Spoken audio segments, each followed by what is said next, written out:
Oh, welcome to Stillspeakpod. This is an update on the Gabby Petito case. I did not do one last night. I did one yesterday, and I uploaded it about 2 p.m., and I had included updates for the day prior and then that morning. Last night there wasn't a whole lot, so I held off on a video to combine it with today. Things have just, slowed down. There hasn't been a whole lot of developments or things to talk about.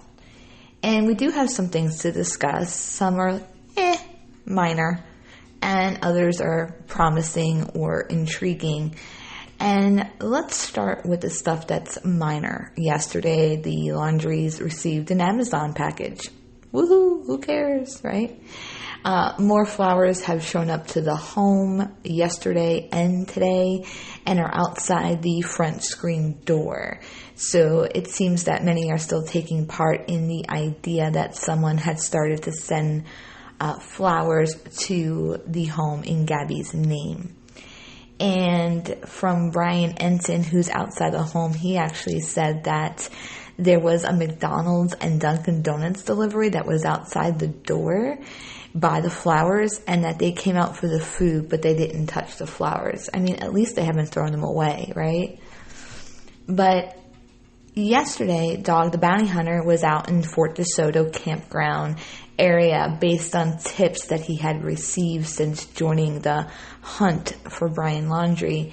And at one point he took a boat that was loaded with a team of prior law enforcement that he put together and some canine dogs to search one of the islands off of Fort DeSoto. There's these little tiny islands right there off the main land. And this caused a lot of ruckus because there's still a huge divide about his involvement. Some are all for it, and others, think that he's doing this to get publicity or clout. And, I don't think he's doing it for that, because if you knew who he was before he joined this case, then he doesn't need publicity and clout, because you already knew. And I'm going to assume that most of you knew who he was before he joined this case. And maybe you didn't watch the show, but you definitely saw his face before, knew what he did, or something to that effect. So I'm just not buying that. And at the end of the day, he's doing more than any of us are doing, including myself. We're just following this from home and using our keyboards or talking like I am right now. At least he's actually out there doing something and trying to find him. So if he ends up finding him, I don't really care what his motive is. And as long as he's helping, I don't even care what his motive is. Because at this point, I just want this fool found, right? And I think it's actually rather plausible that Brian could be at that campground, or had been there at some point since he went missing, not necessarily when he went with his parents. And I'm not sold yet that he stayed there at the end of the camping trip, like they all 3 went and only 2 left. I'm not sold that that's what happened. And the reason why I think it's plausible that he is there or was there at some point in the last, today's Thursday, in the last 16 days, is because, it's close to home, but not too close, right? Not in his general area. And it is a familiar place to him. We know he's been there before, not only with his parents, but with Gabby. There is a picture of them there. And I also think that wherever he's at, he's moving at night when there's not as much activity. And I said that a few days ago on this channel, and I actually saw that Dog and his team said similar. They believe that he's moving at night. And so he may have been there at some point, but I think if he's not there at now, he's moved on, and he most likely did it at night. midday yesterday, a sheriff's helicopter was up over Fort DeSoto, and they were flying a strange flight pattern, but that amounted to nothing. And I mean, let's face it, right? Brian Laundrie is not the only story, so it could have been nothing and just a coincidence that they were doing this as Dog was hunting the area. Today, Dog and his team have been a little bit more on the quiet side as far as updates, but they did tell a few reporters that they had been following up on other leads they had gotten. And the last I saw, there was, I think they might have been looking at the Appalachian Trail because Brian had visited that before. So that's what's going on with Dog. I know he felt like an arrest was coming soon, and he might be right. I just have a feeling, this is going to take some time, and it's becoming really annoying, right? Trust me, I'm feeling like, come on already, find this dude, somebody. But I think it's going to take a little bit longer. I do, because, he can just literally be anywhere at this point. And Pinellas County did say there was no searches for Brian that were going on because they were not aware of any confirmed sightings of him, which makes sense because Dog never actually said that he saw Brian, just that he thought he was at the campground still. Obviously, if he had seen him, we wouldn't be talking about this right now. We'd be talking about how they found Brian Laundrie. I was at the beach last week and seeing people with masks on outside and not even near anybody. So it is possible if he is out there or an area that's similar to that he could have a mask on outside and nobody would think twice, right? Although some might look at him like, what the heck you doing wearing a mask outside when you're not even near anybody? But generally, right now in our society, wearing a mask outside is rather normal, right? It's become sort of a normal, common sight for us to see, and most people wouldn't think much of it. Brian Ensign had reached out to Pinellas, and originally after Dog went there to see if he can get the footage from when Brian and his family were there, but he had no luck. When he called the next day, which was yesterday, he was told that it had been turned over to the FBI the day prior. Well, they said yesterday, so day prior, so Tuesday. And at first, I got a little pissed about this because I could not believe that it took Dog going to this campground for this footage to be given to the FBI. And I'm not blaming the campground, I'm blaming the FBI, because how and why would this not be one of the first things you do, since he was there just days prior to the missing persons report and before he took off? And the campground could have had evidence that was scattered throughout it, for all we know. For Pete's sake, really? And we know that the FBI knew about this camping trip because the Guthries told us, the public, about them camping. Surely they told the FBI prior to telling us this when they knocked on their door. And even if they didn't tell the FBI initially, they had to have seen their interview that we all saw. It was everywhere. And that was about a week prior to Dog going out to Fort DeSoto. And at that time, we didn't know what campground they went to. And we all assumed, well, the FBI probably knows which one. Well, Dog got a tip and he figured out which one, and it's confirmed. So what the heck gives? Why did they not have this footage already? Just why? Unless the first person that Brian Ensign spoke to didn't know that it had been turned over already, and maybe the second person did know, and maybe just because they were inundated with calls, since Dog went there, they got confused. There's always that slight possibility. However, at this point, it does seem that it was just given to the FBI, but like I said, there's a possibility here that it had been already turned over, and maybe this person was just not aware and just found out that it had been turned over a while ago. Who knows? But If they just got it, all I got is, what the hell? Are you kidding me? This is like basics. Why would you not go get that? Come on. And all week there were rumblings that Brian was seen at an AT&T store in the Northport area after he had returned. And the chatter was that he bought a burner phone. And a burner phone is basically it's a phone like where you're not attached to a plan per se. You know, and you can kind of like, it's a disposable type of situation. And the lawyer for the laundry said at the end of the last week that Brian left behind his wallet and a phone when he took off. Reporters reached out to him this week to ask about if a phone had been purchased in regards to this rumor that's going around. And Steve Bertolino, he gets on my nerves. He really does. Because I'm one of those, like, I need the facts. I need to know the exact wording. I need to know the context. I need that. Okay? And Steve's not getting me that. Steve's a real kind of pain in the butt. I mean, really. Sorry, Steve, but come on, bro. Get it together. Come on, man.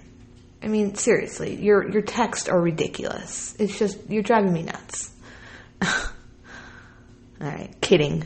Sorta. He's not going to hear this. But he is a lawyer. I'm not looking for any type of lawsuit here.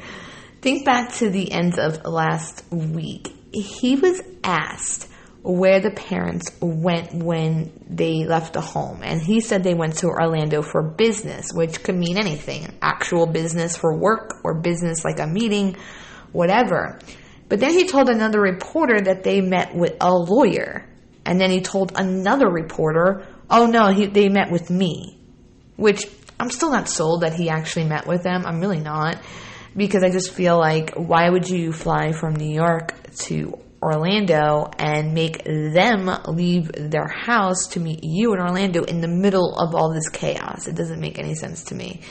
Why wouldn't you fly into the closer airport and meet them over there or meet them at their home? Why make them come to you in Orlando? Just odd. And also, why not just say this to begin with? Why say business, then say they met with a lawyer, and they'd be like, oh, well, no, actually, it was me.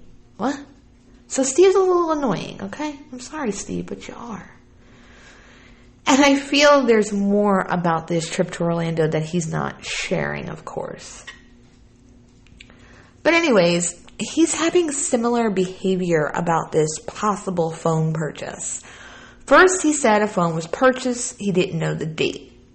But that phone purchase was the one left behind and is now in FBI custody. And then TMZ reported that it was on the 14th that this phone was purchased, which if you remember, the 14th is when he allegedly went to Carlton Reserve. So what was he doing? Buying a phone and leaving the home on the same day, like to go take off? But, you know, then you have to remember it's also TMZ, so duly noted. And then he responded to another reporter saying, well, I never confirmed the date because I don't know the specific date, only that one was purchased. Not long after this text, it seems he either asked the parents or maybe asked the FBI, but he came back to another reporter and said it was the 4th that the phone was purchased, not the 14th. And that Brian opened an account with AT&T and it was not a burner phone. And he reaffirmed that this phone was left at home and that the FBI has it now. And this is easy for the FBI to check to see if it was a burner phone or one with a plan, especially if they have that phone in their custody. And I'm hoping it's one of the first things they checked about his phone. But then again, the footage at the campground has me questioning the FBI at this point. And just to note here, I am a huge law enforcement supporter. I've said this in several videos. And that includes the FBI. They do have their moments in certain things where they do get it all wrong. They don't know what the hell they're doing, it seems. But it's certainly not the case in every story, okay? Sometimes they're unbelievable, they're on point, they're on it, they're good. In other cases, it's like you wondering, where the hell, how are you even hired for this job? It's unbelievable. And on day one of the search for Brian Laundrie, it was said that they received permission to track or, ping his phone. And I'm not sure who gave them permission or where they got permission from, but I do remember it being said at a presser after they were asked about if they had access. If Brian got a new phone, we can assume he didn't have his original phone because he most likely ditched it at some point. I highly doubt that he has that original phone on him right now. It would make more sense to take the new phone that no one knew about, but apparently he didn't, and the FBI has it. And somebody said in a group today that maybe he left the old one, and his parents just said it was the new one. Again, it'd be really easy for the FBI to figure out if the phone they have is new or old. So I doubt it's the old one at home. If they're saying it was the new one, that being said, they may know that it's the old one, but they just haven't told us that, meaning the FBI. So if he ditched his phone on the way home from Wyoming, this means when Gabby's parents were calling and texting him before texting his folks, he was not seeing those texts depending when he got rid of the phone, right? So let's talk about the body cam footage for a second in relation to Brian and phones for a second. Yes, there's this part of the body cam that has been talked about and commented about nonstop, and the context of what Brian says about his phone is a rather big deal because, in that body cam, when he's talking about the incident that they had outside the Moonflower, as he's telling this story, he said he didn't have a phone. He wasn't saying that he didn't have a phone at all. He was talking about at the moment they were arguing, he didn't have his phone, because then he goes on to say, if she leaves me, I'm on my own. Meaning when they were arguing. So the context here is him saying I didn't have my phone, or I don't have a phone, was in context of when the argument took place. But then he says that they were arguing and arguing, and he said, I don't have my phone. Then he said, I don't really have a phone. And we later see him with his phone, right? And this is like a big thing. But you have to keep in mind here that both of them were all over the place during this stop. And both of them didn't make a whole lot of sense at times. And sometimes they weren't even finishing their sentences and making a full, complete sentence. So originally I chalked up the second part of what he said to he's still telling the story about what happened outside Moonflower. I was just chalking it up okay, that's a little odd. The first part made sense to me because he's talking in context of the argument, but then when he said I don't really have a phone, I'm like, okay, well, maybe he's still talking about that, but he's just not making a whole lot of sense because there's this whole thing he's not making any sense. So I actually don't think that he was trying to bamboozle the officer, because then he also gives the officer his phone number. So if he was trying to claim that he had no phone, why would he be giving him a phone number? So I don't think that's it. But with this new information about him going to get a phone and blah, blah, blah, blah, blah, that we just talked about, it got me thinking today about that second part. So what I'm saying by first part and second part was he said, I didn't have my phone, or I don't have my phone, when he was talking about the incident. The next sentence is, I don't really, keyword, really have a phone. Okay? So, and again, his concern was, if she leaves me, I don't have my phone, I don't have transportation, I'm on my own.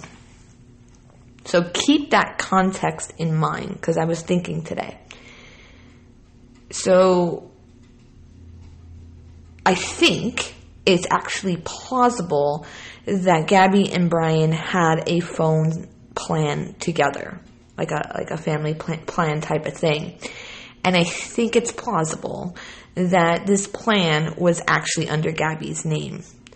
And this could be why he said, I don't really have a phone.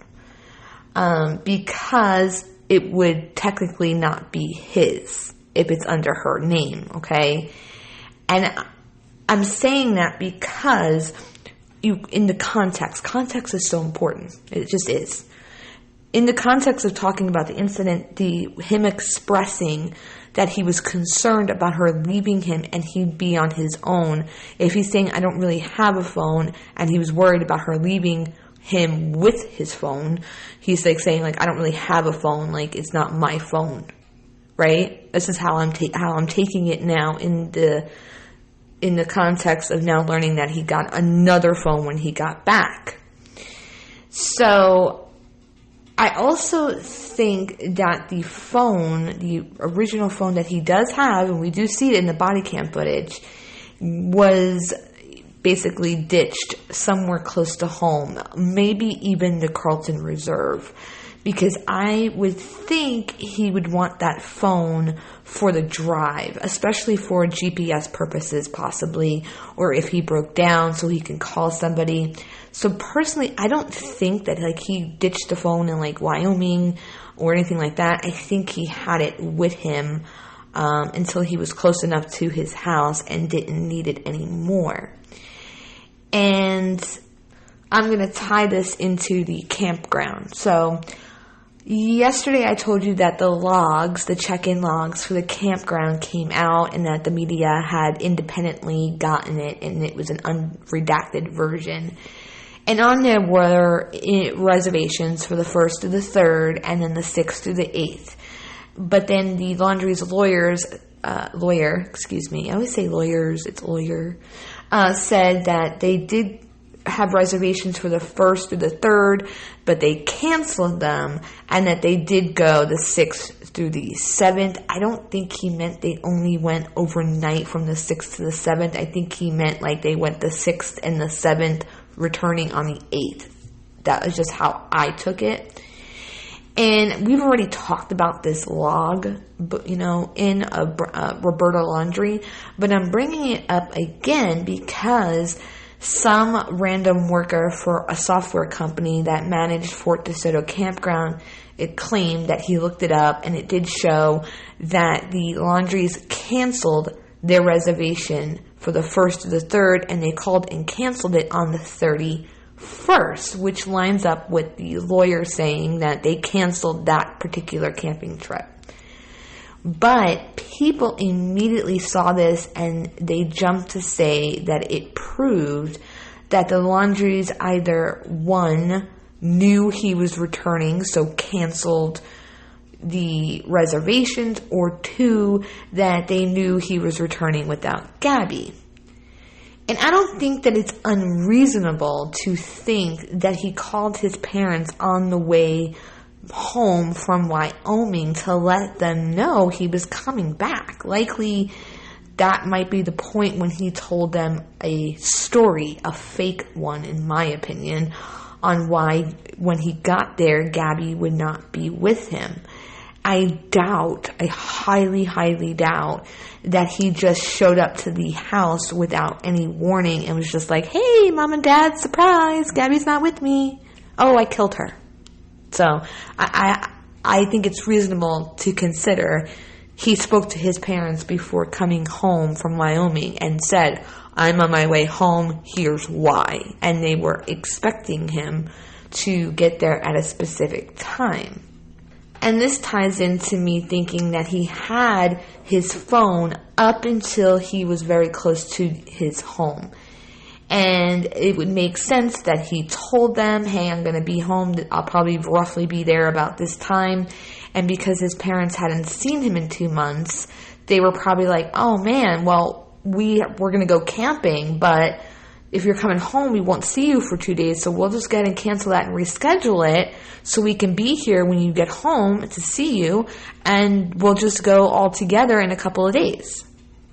That doesn't sound unreasonable to think at all, right? That's possible. Like, oh, you're coming home. We want to see you. It's been 2 months. We'll just reschedule our camping trip. And they canceled it. And the 31st canceling it makes sense because he would have been in the middle of driving on the 31st, because we're still not sure when he actually technically left the Wyoming area. We know that if he went straight from Wyoming to Florida without stopping at any point, he had to have left on the evening of the 30th to pull that off to get back on the 1st at 10:30 in the morning. It was 10:26 a.m. when her van was pictured being in the area, okay? So we know at minimum he had to leave that area on the 30th in the evening. He may have left sooner and had been stopping along his route. We don't know. So, yeah, that lines up that he might have called them and just said, hey, I'm coming home. I don't have Gabby. This is why. And they just reschedule it so they could see him because they hadn't seen him in 2 months. For those who are keeping track of the laundries coming and goings, they did leave the house today early in the morning for a few hours, but then they came back. Yesterday, a neighbor who actually lives off a street behind the laundries lost his mind on the blowhorn couple that I've told you about, who had been showing up every day and being loud and rather obnoxious in my opinion. And according to the clip of this fight, this neighbor was apparently very upset that the man with the blowhorn had stepped or went onto his property, and he was saying that he didn't care if he was out there in front of their home, but drew the line at this man going on his property.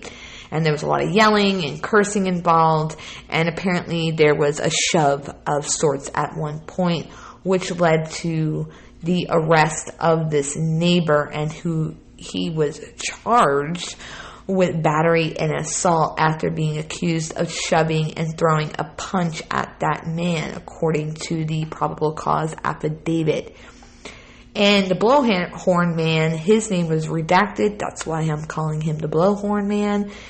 Apparently he was trying to put up wanted posters around the neighborhood prior to this altercation. So, sheesh. Yeah, that's not good. I mean, tensions are certainly high around that area, and I do really feel for these neighbors who have to live there because, you know, they may be feeling the same way many of us are feeling about the story or the parents, but they also have to live there with all of this and the mobs of media and crowds and wake up to blowhorns and what have you. And you know what? Hell, at this point, if the laundries aren't going to speak, they should at least speak to freaking apologize to their neighbors. I don't know, send cookies or something. I mean, you got all this time in your house right now. All damn day you're in your house. Cook some cookies or bake some cookies. I'm kidding. I doubt anybody will eat cookies from the laundries, but anyways. I shared the other day that I go back and forth on whether I think Brian is alive or dead. And the more time that's going on here and the more I think about it, I think he's alive. My gut's telling me the same thing. When they were hardcore looking in the Carlton Reserve, I was thinking to myself, man, this dude, he's going to be found dead. And this is going to be terrible for the family. I really didn't want that to be the ending story, that he kills this girl and then he just go and cowardly takes his life and leaves this family just without any answers at all. So I don't want him to be found dead. I've seen several people, including John Walsh and Geraldo, saying that he should kill himself. I disagree. And I'm not sure how her family feels, but I just think that, you know, proper justice, being able to look at him in a courtroom if it goes to trial and being able to speak directly to him after all this is what I would like to see for that family. But over the last few days, since they scaled back the search in the Carlton Reserve and whatnot, I'm just getting this sense that he's alive. If he is dead, I don't think he intended to be, and it just kind of happened because of an area that he may have picked, like a swampy area. And I have to say, this dude is either incredibly lucky or rather smart, because he had to have some sort of plan, right? He had to have, in the 2 weeks or so that he had where nobody had him on the radar, right? Not yet. And it makes me think of the money that he got that was over $1,000. And we all assume it was Gabby's cards because a PIN number was mentioned in the arrest warrant. And of course, it makes more sense he'd have the PIN number to her cards, not some strangers. And we all figured that he possibly got this money in order to get back home with it. But I was thinking about it a little bit further, and I was like, you know what? I wonder if he only, got that money, and maybe only a small portion of it was for the ride home, because maybe he already had some funds of his own in his own account, and he just got extra money out. But then, maybe he decided to get that excess money because it was already in his mind that at some point he might need it to escape. And I think it's also possible that he did it while he was up there in Wyoming or close to that area in another state, to make it seem like Gabby was alive and it was her actually using the card.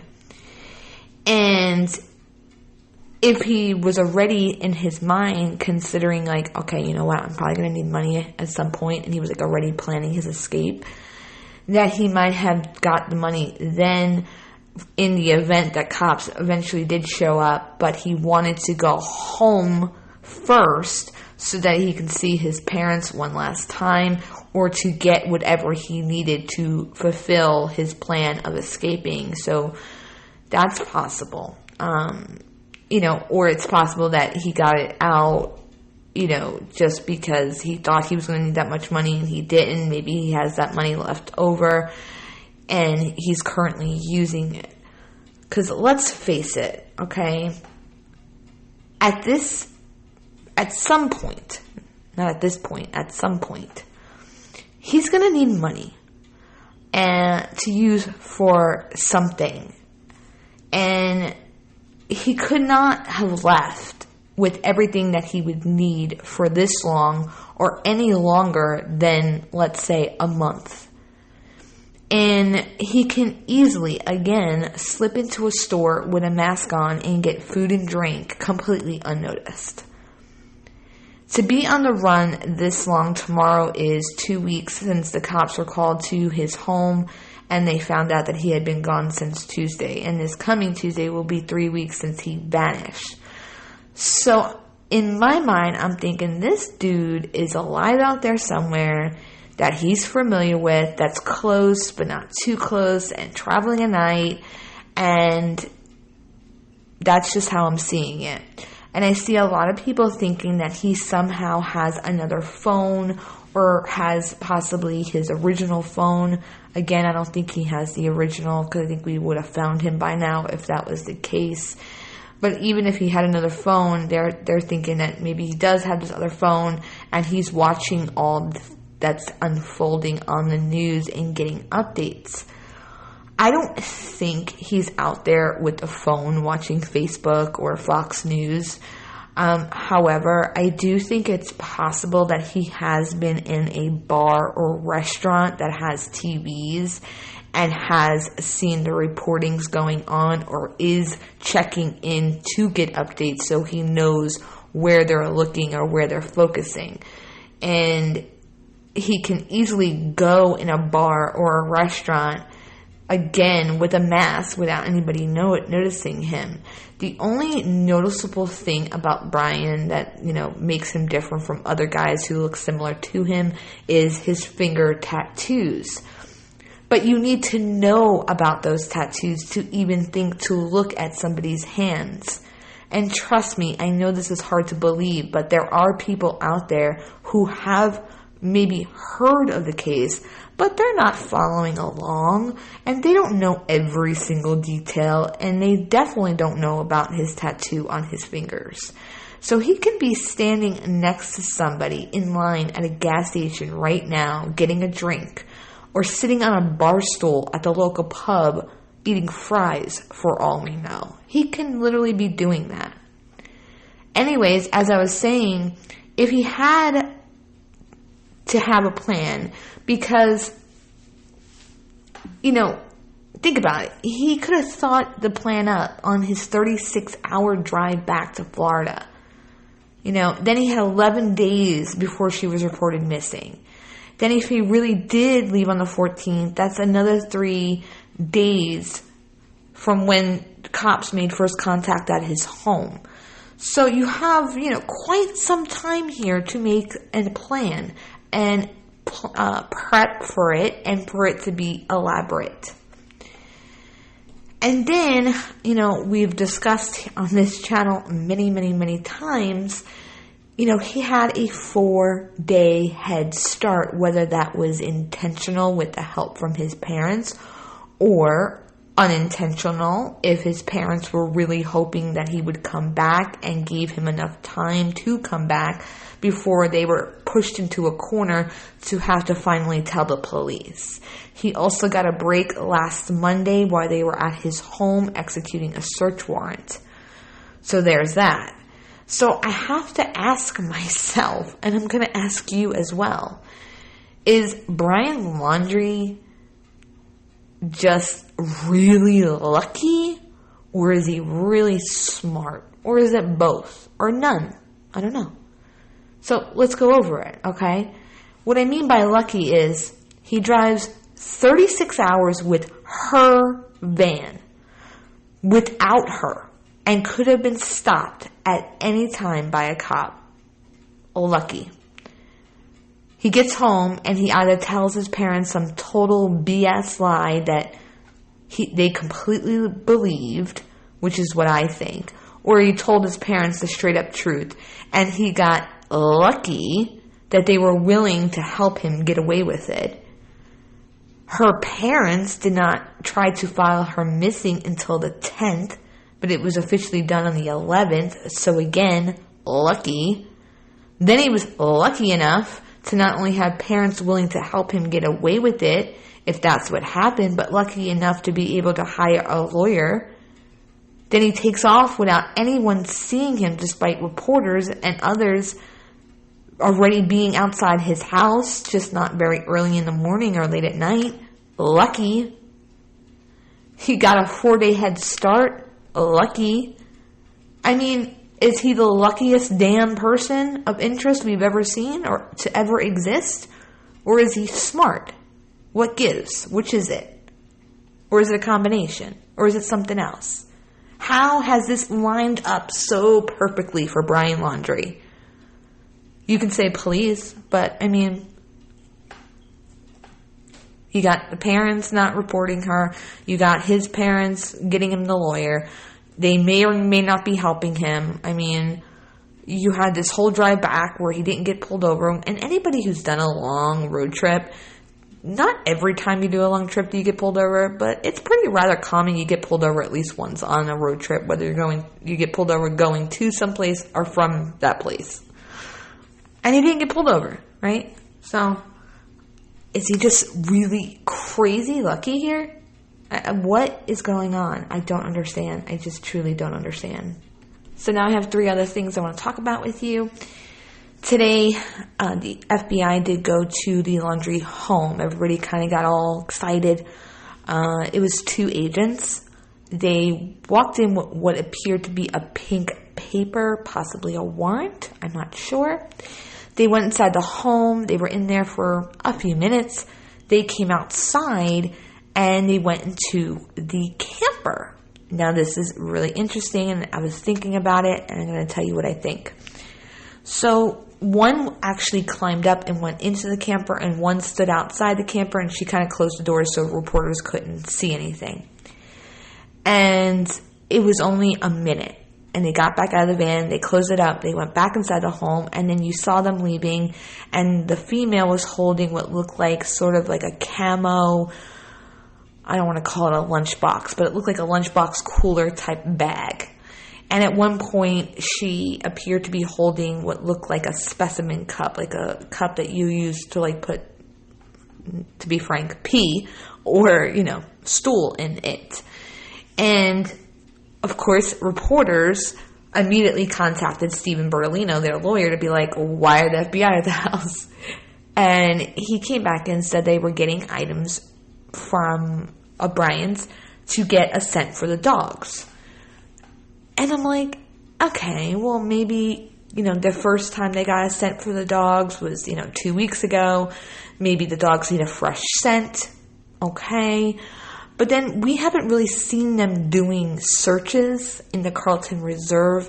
They are doing them, but they're not like wide scale, and they are focused on the water. And from my understanding, dogs, their scent gets messed up if you're working in water. So I don't think they're currently using dogs out there, or I think we would have seen footage of that, and it would make sense because the water has risen in that area that they wouldn't have the dogs out there. So I think, okay, well, if it's not the Carlton Reserve that they're doing this, and if it was to get Brian's scent, maybe they're preparing to search someplace else and needed his scent again.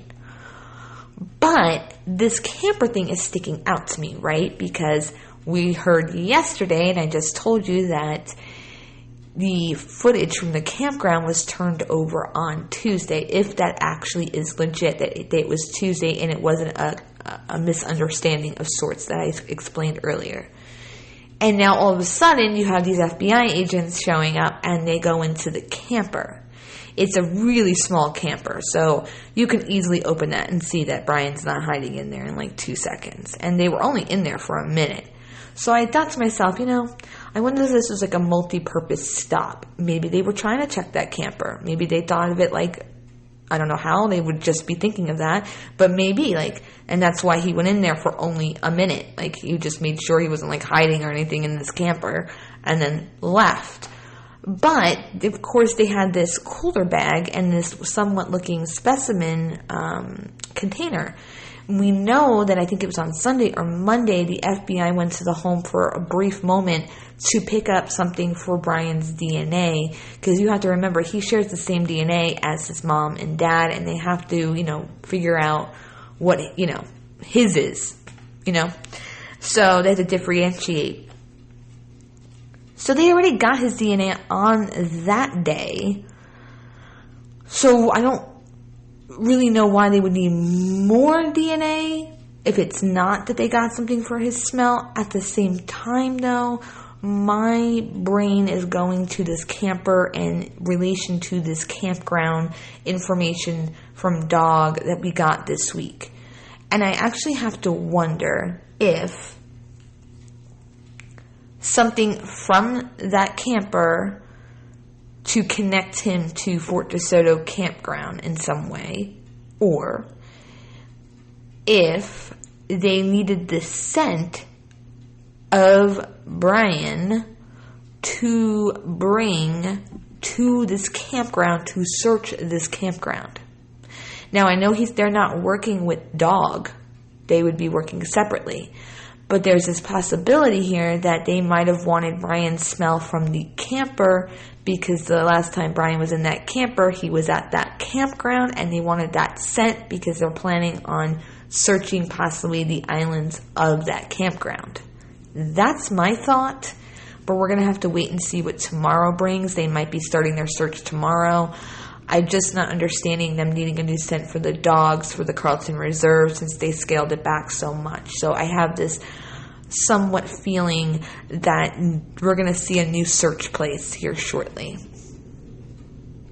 The next thing I want to discuss, and this really bothered me yesterday, it's still bothering me. I still don't even know for sure if what I'm going to share with you is accurate or not, but I'm going to speak about it anyway in case that it turns out that it is. I said on this channel, I don't know how many freaking times, and I've said in groups, I don't know how many times, that the Northport police said they saw Brian on first contact at the home. I know for sure that Josh Taylor said it twice. And he was also asked when they started searching the Carlton Reserve if he's sure he was at that home. And he said 100% sure he was at that home at some point. So everybody kept saying maybe he was gone before they even went there on the 11th. And I kept saying no, because they were saying they saw him. And then people were saying to me, well, the chief said on the 16th in his press conference that he knew where Brian was. Well, he said yes, he knew where he was, and that's all he was going to say. But they had only been to his house a few days prior, so he might have just been saying that yes, like he thought, he was assuming he was still at that home because they saw him at that home. But from Josh Taylor, the spokesperson for the Northport Police, absolutely said twice they saw him on first contact, and the third time he said they're 100% sure he was in that home, okay?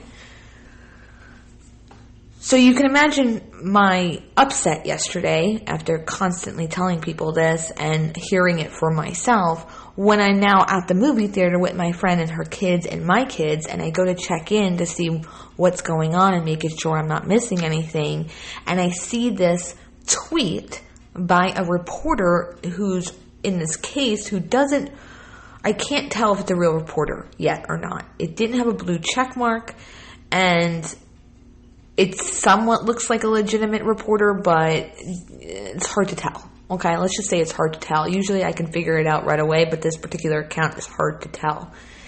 And this person said to Josh Taylor, the Northport spokesperson, basically asking him, did you see Brian Laundrie at any time between 9/11 and 9/14? And this person said to him, especially since Chief Todd Garrison said on the 16th in his news conference, quote, all I'm going to say is I know where Brian is at, unquote. So this particular email to Josh is only about Josh, the chief saying that he knew where Brian was on the 16th, okay? Now, you gotta follow me here. For the last 2 weeks, I've been getting annoyed with WFLA. I think their coverage is amazing. I love them. JB is amazing. But one thing that he kept annoying me about was he, too, was saying that there's been no confirmation that they saw Brian at all. And I'm like, yelling at my phone because I'm like, yes, they did, JB. Yes, they did, JB. Are you not listening to Josh Taylor? He said it in interviews. So this next part that I'm going to read to you really bothered me because I'm like, am I going crazy? Was I imagining things? Was I hearing things? Did Josh Taylor never actually say what I think he said? And I just kept repeating that. I'm like, there's no way because that's not me. I don't do stuff like that. I always make sure to know what I'm hearing before I speak, or at least I try to. So Josh replies to this woman asking about Chief Todd Garrison saying he knew where Brian was on the 16th, which I don't actually recall him saying, all I'm going to say is I know where Brian is at. He may have, but all I remember him saying was yes to them asking, do you know where he's at? But anyways, Josh Taylor replies back to her, allegedly. I don't know if this is confirmed information yet or legitimate. He was not spotted on September 11th. Unfortunately, I cannot discuss at this time what led to Chief Garrison's remarks and what we have seen. It's vitally important to the integrity of the investigation, and it's signed Josh. In other emails, I've noticed that he signs his full name. So I saw this, and I was like, are you freaking kidding me right now? What is happening here? Then I read it again. I'm like, all right, well, he's answering about what the chief said. So I'm like, is he like trying to blame the chief? Like the chief said it and I just kept like repeating that we saw him. And then maybe he later found out that that actually wasn't the case. So it was bothering me because I like to be accurate. It was really bothering me. So I went digging And let me tell you how many interviews Josh Taylor has done, okay? I went digging through every single one of his interviews on the news, every press conference he's held, every remark he has made, and I sat through all of them. Yes, I absolutely did. And I ended up saving the two that I mentioned to you, because there's three. There was two about, yes, we saw him on First Contact, and there was a third one where he said he's 100% sure he's in the house. I saved two of them because I needed to go through one more video for the third one, and for some reason my Facebook messed up and it only saved one of them. So I'm actually going to play you his words, because I had to go make sure that I wasn't hearing things and I wasn't crazy, because now I'm like really bothered by this. But the reason why I want to play this for you is this was on the 15th. Chief Garrison didn't say anything until the 16th. So if Josh is trying to say, well, Chief Garrison said in the conference, yeah, we know where he is, and so I just kept repeating that, that's not true, because he said prior to Chief Garrison press conference that they saw Brian on First Contact. So I'm going to play this for you. And Brian Laundrie is safe at his family's home in Florida, according to police. We have seen him, but we have not spoken with him. And Brian Laundrie is safe at his family's home in Florida, according to police. We have seen him, but we have not spoken with him. And Brian... I played that twice, just so you can hear it, okay?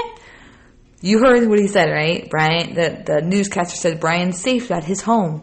And then Josh comes in and says, we have seen him, we have not talked to him or spoken to him. So, why are you now saying that you didn't see him? Are you kidding me right now? Because you made me think I was losing my mind, Josh. What's going on?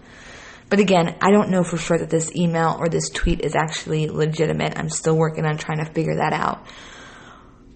But it bothers me. It really bothers me. Because that changes a lot if they didn't see him. Now that being said, we have to remember that the Guthries did see Brian after he returned. They did see that camping trip, and, after that, if they didn't see him, then that's obviously problematic. The lawyer for the family said that he spoke with Brian on the 13th on speakerphone with his parents. I tend to believe him on that, even though he's a pain, because I don't see this man risking his career for this kid to hide. And that would be helping him hide by claiming that you spoke to him and you did not speak to him.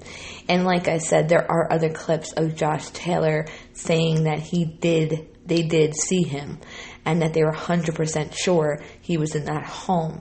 So this is interesting, and I'm going to watch and see if it gets proven to be true or not. But it definitely upset me, as you can see. It just was like, are you kidding me right now? Like, you had me thinking I lost my mind, for God's sake. I knew I didn't. Once I found that clip, I was like, oh, I knew I wasn't going crazy. And my last thing for the night is, just before I started to record this, new body cam footage has come out. Now, if you remember, there was multiple officers on the scene at the Gabby and Brian incident on the 12th of August. And we only saw the main officer's body cam footage. Well, I thought that was bad. And I did part 1 of that body cam footage, I believe, 2 days ago. I am going to do part 2 tomorrow, because that body cam really bothers me, and I just feel like we need to discuss it, and it's really important to do. But now we have a whole other angle, okay? And in this, it's really upsetting. It's actually worse than the original one. Because I don't know if you remember, but in the body cam footage in the original one, at one point, Gabby's sitting in the car and an officer is speaking to her, and the main officer walks up to them, and Gabby's showing them how Brian had put his hand on her mouth to shove her. You couldn't hear what she was saying in that angle because it wasn't the main officer in front of her. It was the other one. Well, this body cam footage that came out tonight is the one that was speaking to Gabby. And there's a clip where she's talking about it. And I'm not a victim of abuse, but I know many people who have. And I knew a lot about abuse because I followed other cases where abuse was a big part of it, okay? I'm not an expert or anything like that, but I can spot signs of abuse immediately because of my experience talking to people and learning from other cases. And even for me, somebody who is not been abused, it's very triggering. It's very upsetting, this clip that we just got. I barely can make it through it. I felt awful. So on that note, I'm going to play you only one small part of it. I'm giving you a warning that it's extremely triggering if you have been in an abusive relationship before. You're obviously not going to see the actual video. You're only going to hear the audio. The video is also not pleasant to watch. You can find it. It's already on YouTube. It's also on Brian Enton's Twitter page. And since it came out right before I started recording this, I have not been able to watch the entirety of the footage, but I do plan to, and I may include it in my part 2, or I might make a part 3 about the new body cam footage and the new stuff that we're seeing from that. So, here I go. Again, this is a warning. This is very upsetting, and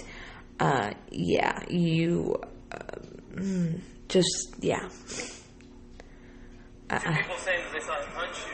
We're just independent. Hold on. Here we go. There's something on your cheek here. Looks like did you get hit in the face? Kind of looks like something like hit you in the face. And then over on your arm, shoulder, right here. That's new, huh? It's kind of a new mark. I don't know.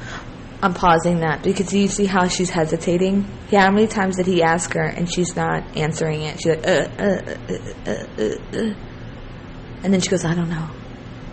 And then you'll hear next she blames herself and says, well, I hit him first. All that hesitating is she didn't know what to do at that point. She didn't know, do I out him or I don't? So obvious. She was so hesitant. I'm going to play that to the beginning one more time, because I think that's a very important part. Yeah? Is there something on your cheek here? Looks like, did you get hit in the face? Kind of looks like something like hit you in the face. And then over on your arm, shoulder, right here. That's new, huh? It's kind of a new mark. I don't know. Can I see the other side of your face? So, what happened here and here? I'm not sure. It was I was just trying to get in the back of the car and the backpack was on the back and it got me. So the backpack got you? So there's 2 people that came to us and told us that they saw him hit you. There's 2 people saying that they saw him punch you. We're just independent witnesses by Moonflower. Well, to be honest, I definitely hit him first. Where'd you hit him? I slapped him. You slapped him first? And then just on his face? He gets cool to shut up. How many times did you slap him? Pausing again, because I want you to catch that. When she goes to blame herself, she goes, well, to be honest, I hit him first. She's actually admitting he hit her by saying that, because she says, but I hit him first. So she's admitting he did hit her. Okay? Just keep listening. And then what? And then his reaction was to do what? He just grabbed you? Yeah. Did he hit you though? I mean, it's okay if you're saying you hit him, and then I understand if he hit you, but we want to know the truth if he actually hit you. Because I guess, yeah, but I hit him first. Where did he hit you? I guess, but I hit him first. So important. Don't worry, just be Well, honest. he grabbed my face, like, I guess, he didn't, like, hit me in the face, like, he didn't, like, Did he slap your face or what? well, like, he, like, grabbed me, like, with his nail, and I guess that's why it was, I definitely have a cut right here, because I could feel it. Yeah. I really burned. But, Okay. She then demonstrates how he grabbed her face. She mentions she's got a mark on her face. She definitely feels it. And then she kind of rubs her cheek like she was soothing the cut. So has he been drinking? No, we don't drink. Okay. What was up with his driving? This officer said he hit a curb. I While you were driving? Well, he was driving. While he was driving, you were hitting him? So that's just a small clip of it. Very upsetting to hear. She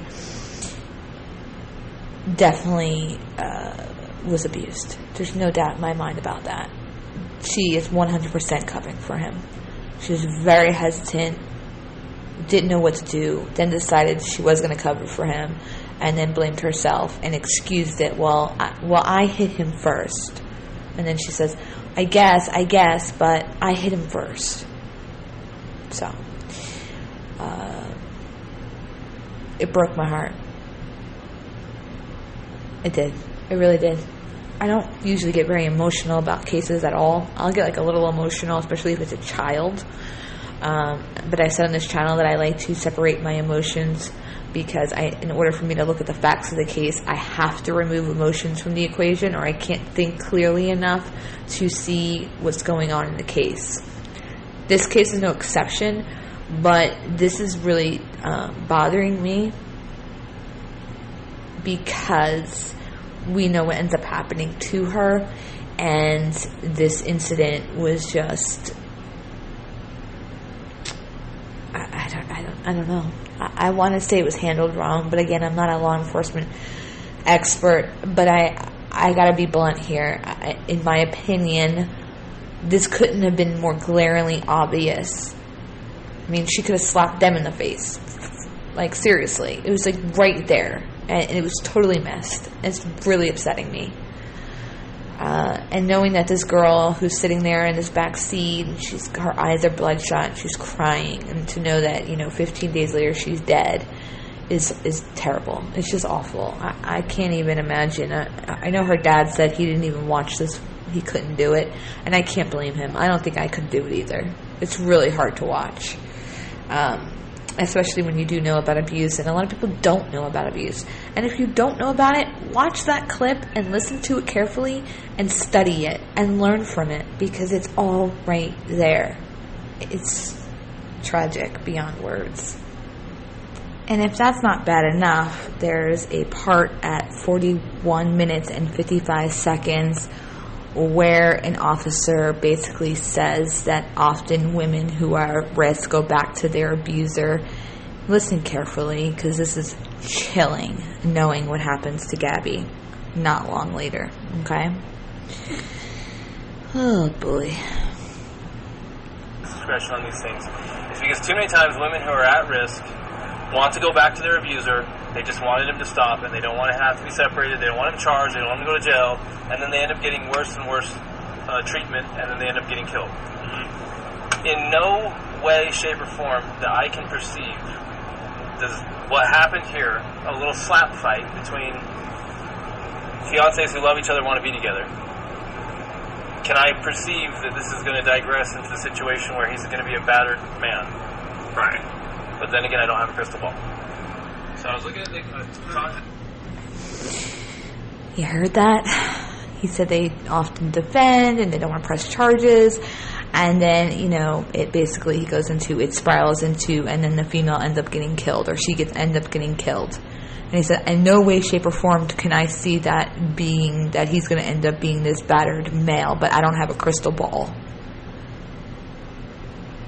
If that doesn't disturb you, I don't know what to say to that. He literally just said exactly what happened. And he didn't have a crystal ball.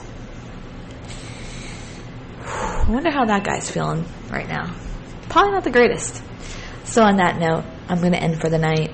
Let me do a quick check to see if there's anything else that I need to discuss, and then we'll wrap it up here. Okay, I paused to see if I can see if there was anything else in it. That looks like it is for the night. So let all that sink into your brain that we just discussed over the last hour. I'm going to call it a night. I'll come back tomorrow if there's anything worthy of discussing with you.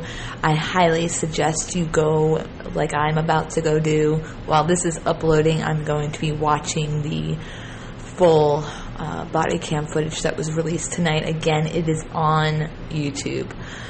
Most people are labeling it new body cam footage or second body cam footage, so that you'll know the difference between the two. When you start watching it, you'll know that it's a different view than what you saw in the first one. So go ahead and do that and get a broader perspective on what actually happened out there, and not just from one body camera angle. So on that note, until next time, I'll see you soon.